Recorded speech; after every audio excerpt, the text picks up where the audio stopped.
دوستو، آج کی اردو ڈکشنری میں جن دو الفاظ پر بات کروں گی وہ ہیں تاریخ اور حرص۔ آج ان دونوں الفاظ کی تفصیل آپ کے ساتھ شیئر کر رہی ہوں۔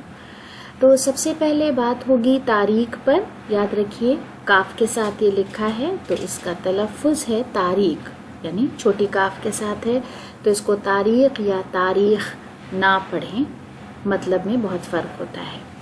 تو سب سے پہلے تاریخ کا جو اردو مطلب ہے وہ ہے سیاہ، کالا، اندھیرا۔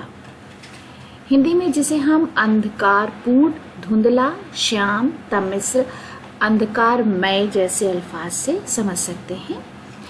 انگریزی میں ڈارک، آبسکیور اور انلٹ جیسے الفاظ استعمال ہوتے ہیں۔ محسن نقوی کا ایک اچھا سا شعر بھی آپ کی نظر کر رہی ہوں۔ جن اشکوں کی پھیکی لو کو ہم بیکار سمجھتے تھے، ان اشکوں سے کتنا روشن ایک تاریک مکان ہوا۔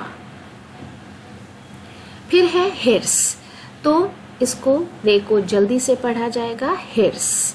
عام بول چال میں اسے ہرس بھی بولتے ہیں، مگر صحیح تلفظ اس کا حرص ہے۔ حرص کا مطلب ہے طمع، لالچ، ہوس، نقالی اور تقلید کے معنوں میں بھی یہ استعمال کیا جاتا ہے۔ ہندی میں ایسی ترشنا یا لوبھ جو سہسا مٹ نہ سکے، لالسا، لپسا اور لوبھ۔ انگریزی میں گریڈ، ایویرائز، کیوپیڈیٹی، انوی، رائیورلی اور ایویڈیٹی جیسے الفاظ اس کے لیے استعمال کیے جا سکتے ہیں۔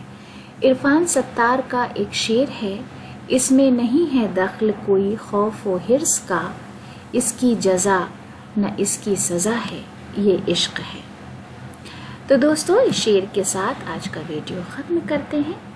اگلے ویڈیو تک آپ اپنا خیال رکھیں۔ ویڈیو دیکھنے کے لیے بہت بہت شکریہ۔